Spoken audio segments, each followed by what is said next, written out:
Well, hi there. I'm Diana Montford, the world's first. I say that so often, but it's true. I am the world's first transgender television journalist. Born male, became female. You know the drill. My guest is Mr. Rich Wandel, the historian archivist at the New York LGBTQ Center. And he is going to tell us the fascinating story of his coming out, which is, everyone has an interesting coming out story just because it is a coming out story, but this one is really interesting and unusual, as you're about to see. Mr. Rich Wandel. Wow, that's a scary introduction. Well, But you can more than live up to it. coming out stories, there's that time when you say to yourself, "Oh my gosh, yeah." But in retrospect, there's always a lot of other things that had led up to it, which you didn't recognize at the time, but are so unbelievably obvious after the fact. And so I certainly have those. To talk in terms of coming out in the sense of when I first recognized in myself, I had been, after high school, I ran away to a monastery. In retrospect, of course, I can see that as an attempt to run away from sexuality, or as an attempt to be in an all male grouping. I assure you that going to a monastery is no way to run away from yourself in any shape, manner, or form. You just think it is. But after 6 years in this monastery, I'm now a first-year graduate school studying theology. This is like 1969 I'm talking about. Mm-hmm. It was a time when I was supposed to switch from temporary vows to final vows, and they told me no, they weren't going to let me do that. And I had no idea why. Some monasteries are very dysfunctional families. This was one of them, and so they don't tell you. So I talked them into letting me take temporary vows again for another year. And I went away for the summer. We were kind of a school year kind of schedule. And I went away to Philadelphia supposedly for the whole summer. And in that first month down there, I started having these strange dreams. I had this dream, for example, of going down into the basement of where I was staying, along with really with my best friend in terms of my classmates, and going down in the basement, seeing this trunk, opening it up, and it was filled with male pornography. But I still pushed that idea out of my head. It was starting to bubble up, but I was refusing to see it. I'm already the age of 24 at this point, and by today's standards, it seems really strange to not come out to yourself until the age of 24. But actually, in 1969, 1970, it would not be unusual. There were certain lots of people who came out earlier, but at the same time, it would not be unusual. We were so busy repressing, believing the nonsense that we were taught about ourselves, so busy repressing it that we not only hide it from the rest of the world, but we hide it from ourselves as well. So that clearly was going on. So after about a month there in Philadelphia, I decided to quit the monastery. Kind of a, you can't fire me, I quit. And I came back to New York. I stayed for a while with my parents on Long Island, and then moved into Manhattan in the Times Square area, actually. But I was still visiting friends in the monastery from time to time. And on one particular occasion, I was going to stay overnight there in what they call their retreat house. And at that time, on that weekend, had a sexual encounter with somebody else in the monastery. This really threw me for a loop. I mean, I was still more or less believing all the nonsense I was taught about what that meant, which clearly was not lining up with what I knew about myself, but there it was. So I got really drunk, but there was I guess self-preservation in me that I was quickly at that point able to realize what I've been taught about who this means I am is nonsense. It isn't true. In addition to that, it was late in 1969. I was not out at the time of Stonewall, which was June of 1969, but it was a few months after that. But gay liberation, both the Gay Liberation Front and the Gay Activist Alliance in New York were already in existence. And I was able to come out, if you will, come out into the movement. So I very quickly decided that this was fine, and over time discovered all the many joys other than of being who I was, and of sexuality certainly, but equally importantly the affectional relation. In my case, between men. In other words, it's not just sex, it's many other things. I mean, sex is important, and I'm certainly not going to put that down, right? But no, of course, just as it is for a heterosexual or a bisexual or anybody, and any sexual, Yes. it's a lot more complicated and a lot more wonderful than simply the orgasm.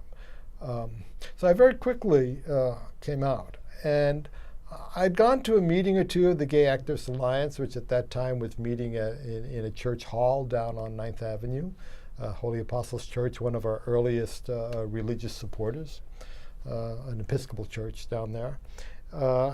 And I wasn't sure how much I was going to get involved.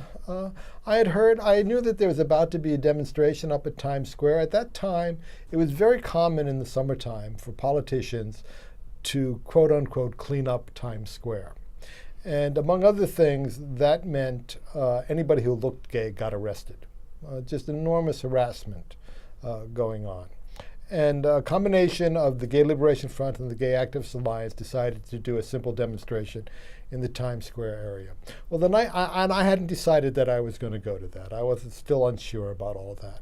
And I went that evening for other reasons. I went over to New Jersey, which is the last monastery I was in, to see some friends over in New Jersey.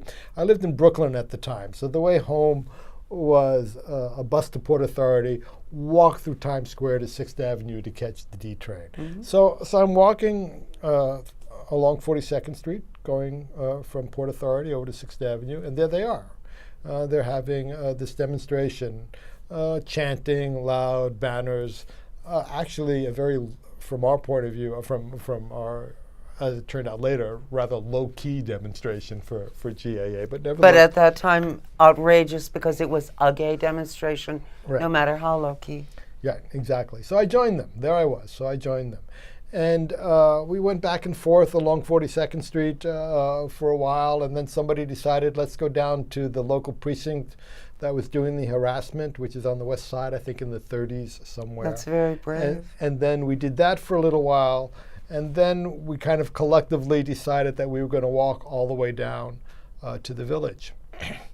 So we did, and we came down to 8th Avenue and 6th Avenue and 8th Street, which at that point is kind of, it's the end of Christopher Street. It is the heart of the gay village, or maybe the entrance to the gay village, if you will.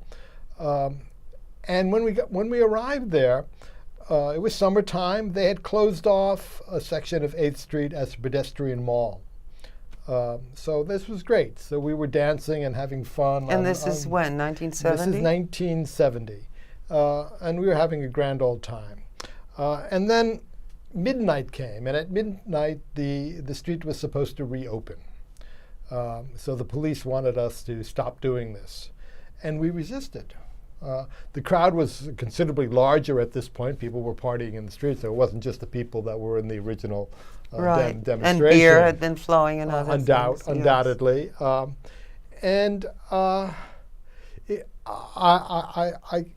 was tugged back and forth between I was frightened.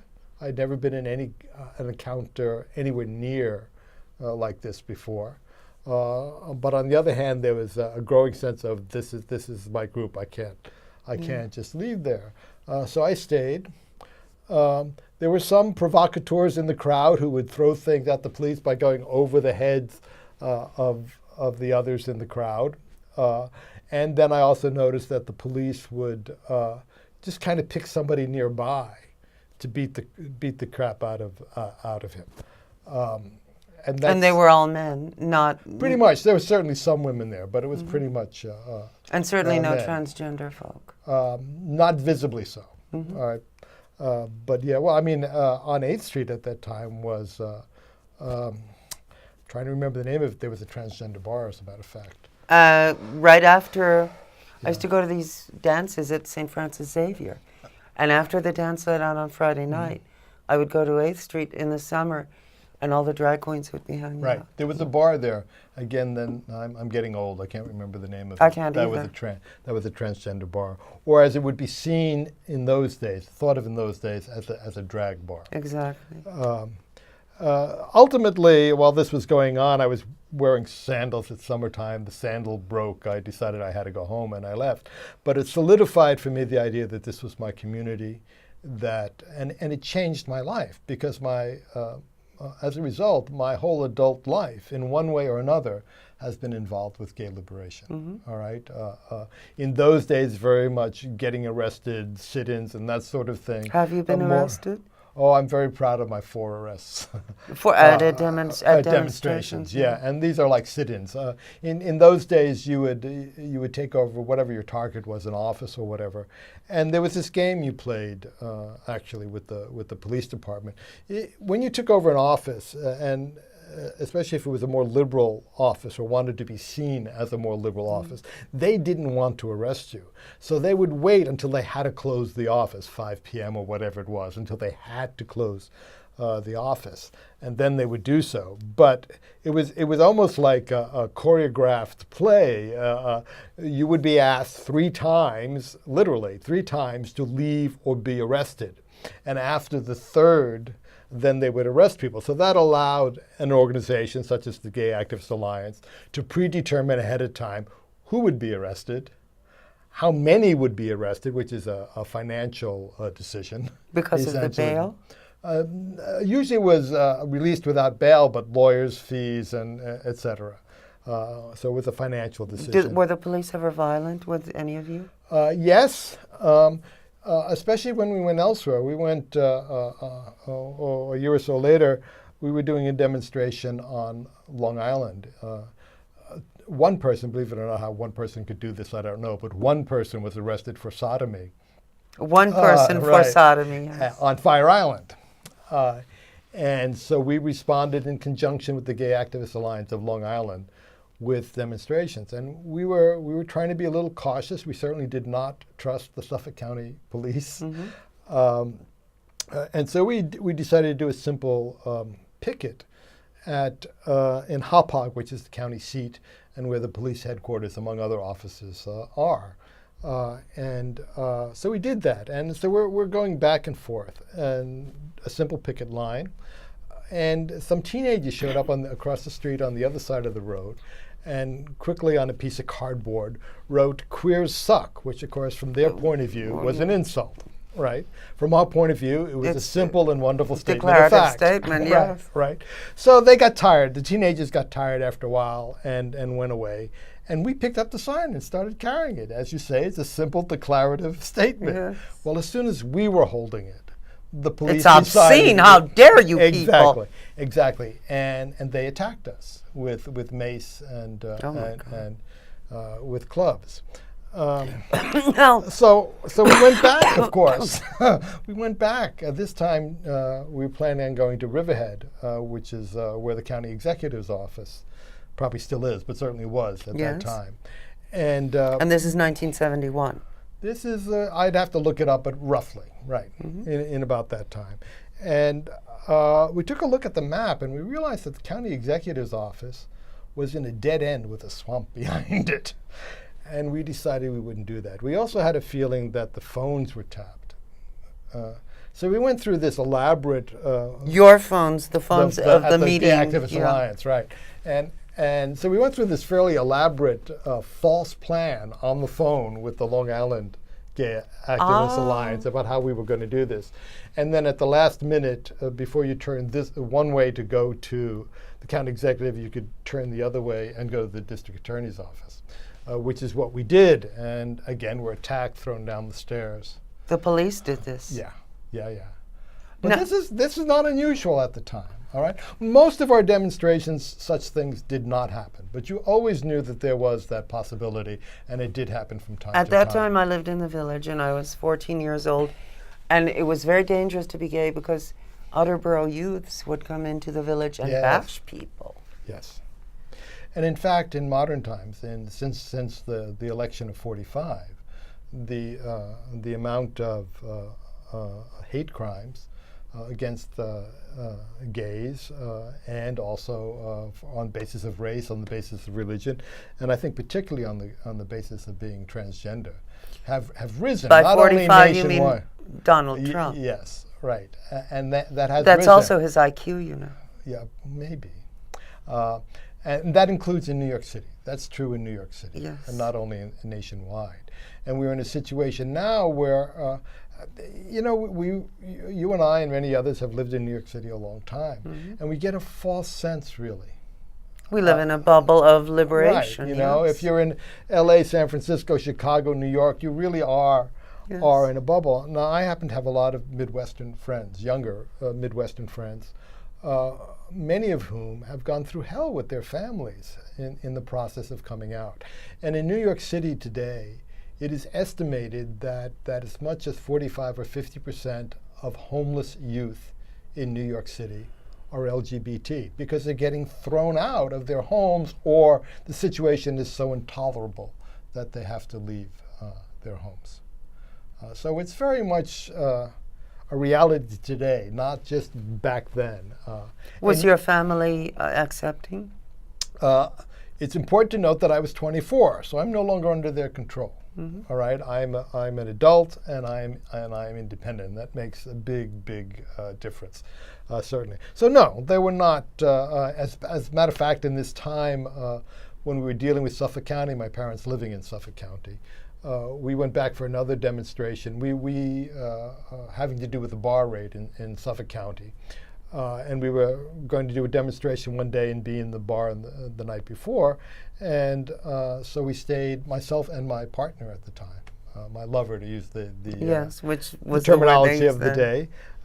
day, stayed at my parents' house. And I found out years later, my siblings told me that erupted into a large fight between my mother and father because we were allowed to stay there. So, Well, who was for, who was against? surprisingly, my father was better, as according to what's been told to me. My father was cooler with it than my mother was. Men were more Stereotypically, worldly it's in the those opposite, days. you Yeah, know. but men So- understood more in those days. so- they got out more, you know. Okay, to say the least. But but they never. I mean, again, I was not under their control. They were unhappy, but there wasn't. And they certainly were not in a position to throw me out. I don't know. I'm not saying they would have if I was younger either. I don't know that. But I was very lucky. My family was completely supportive. right. But they were Reagan Republicans. Your family. Later on, that's in the 80s rather than the 70s. But they were Reagan Republicans. They had been Republicans all of their life. Well, Now, just the fact that their son became a monk does sort of. they weren't indicate happy with that either. I have a long history of making them unhappy. that. Oh, well. Are they alive? No, neither of them are alive now. And the coming out is constant for an LGBT person. Every time you've got a new job, every time you're in a new circle, Yes. it is a constant thing. I've always been out at work. And people say to me, I'm retired at this point. I retired as an archivist for the New York Philharmonic. But you're 5 still an years ago. archivist But I for was- the center. for the center. And people would say to me, well, of course you're out. Look at who you work for. You can be out. And my response to that, and it's a true response, was always, no, you've got it reversed. All right. I'm not able to be out because I'm at that job. I have that job because I'm willing to be out. Not in the sense that they hired me because I was gay, but I wouldn't work for any such place otherwise. Yeah. You know? And that would be, in my case, a lot of it in the arts, wouldn't do that. Well, you're also an artist. A visual artist rather than a musician, but yeah, yeah, I am. So, to young people out there watching, wherever they might be watching, and we're live streamed all over the world, what would you say if they live in a very repressive, dangerous environment. I think it's important, very important for any individual to come out and be who they are. At the same time, I recognize that if you are still in a position where parents or whoever totally control what they can do to you, you may have to wait, okay? But as soon as that is possible, come out.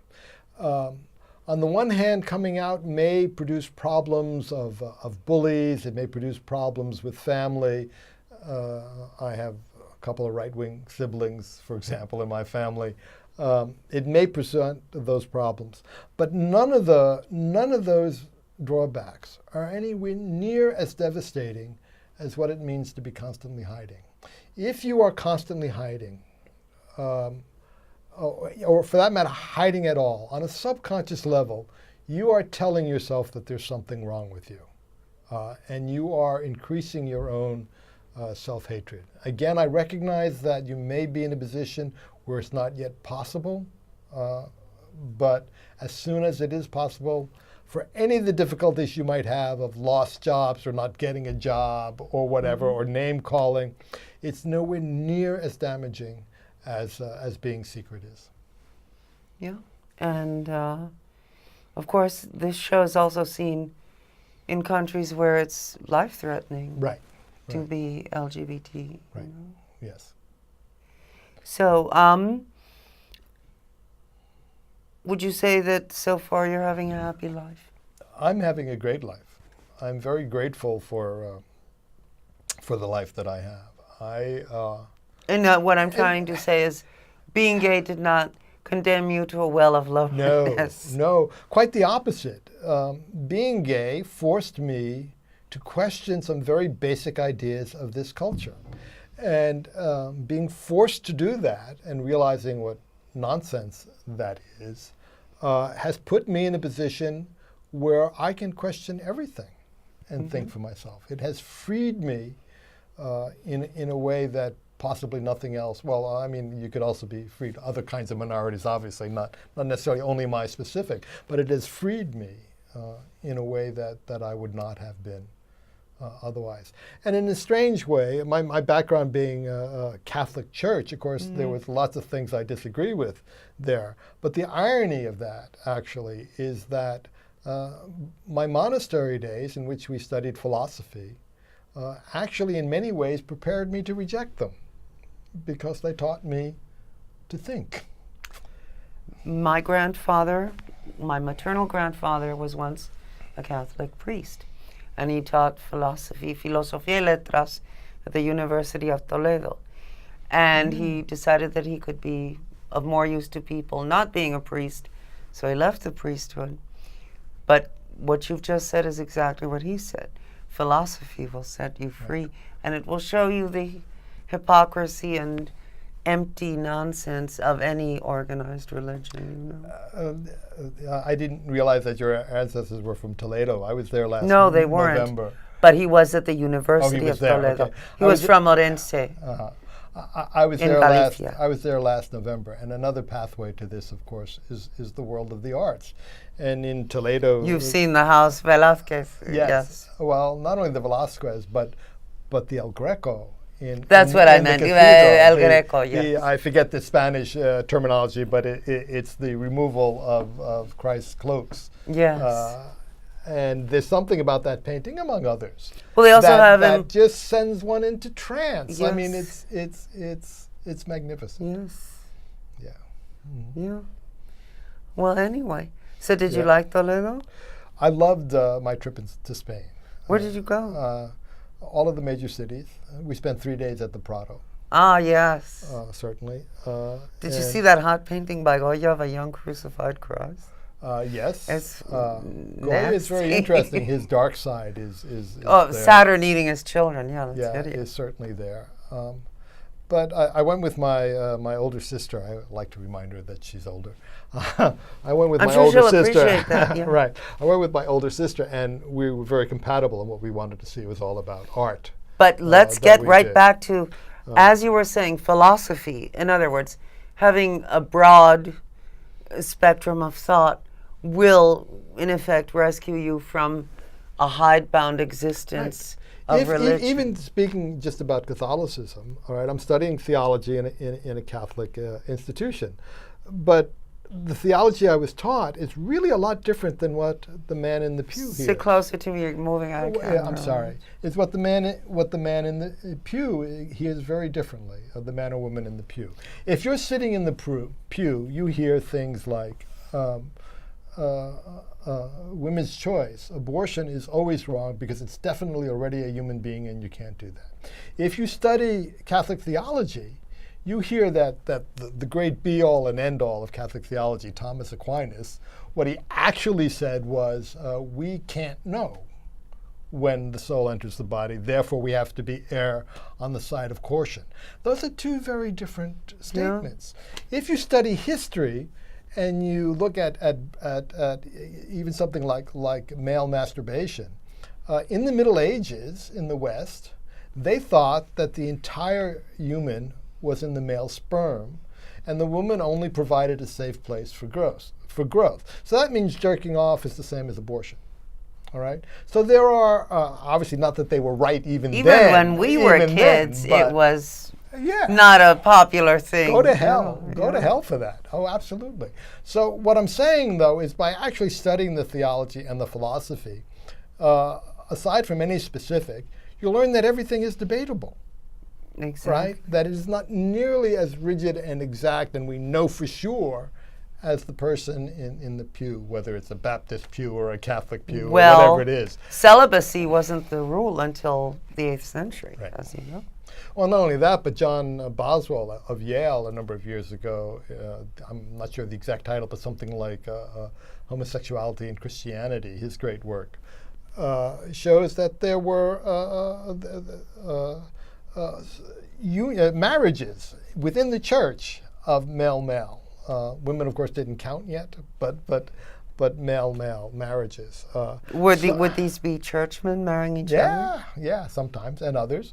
And having sexual congress, or just an emotional union? Both. Absolutely. Every indication is both. And there are even certain saints which are traditionally seen as always being paired, such as Cyril and Methodius, such as Sergei and Bacchus, and others. So one of the things they used against us is that we're the first people to ever say this was okay, and we don't produce issue. And that's not true. As a rule. And that's not true. Many cultures have not only accepted it, but the idea that there are only two genders is culturally specific. Until the Judeo-Christian ethic took hold, homosexuality was not despised. Right. And they turned that against even them. Well into the Christian era. Yeah, but they turned that against and say, well, that's what killed the Roman Empire. Yeah, that's nonsense. It is. That's nonsense. It was excessive expansion, wasn't it? Yeah. All empires die, including ours. I was just going to say, oh dear. Anyway, and we have Caesar in our White House. But anyway, or maybe Caligula, I'm not always sure. But I'm Diana Montford. My guest has been archivist, historian Rich Wandel of the LGBTQ Center here in New York. He is gay and he is proud of it, and good for him. And I am Diana Montford, and honey, I am so fucking gay you wouldn't fucking believe it. I am trans, I'm a Diana Arbus Bonanza, face it. Anyway, I love you a lot, mwah, and I'll see you next time. And you take real good care of yourself, whether you're gay, straight, or anything in between, or all of the aforementioned. I love you a lot, and I'll see you next time. Bye.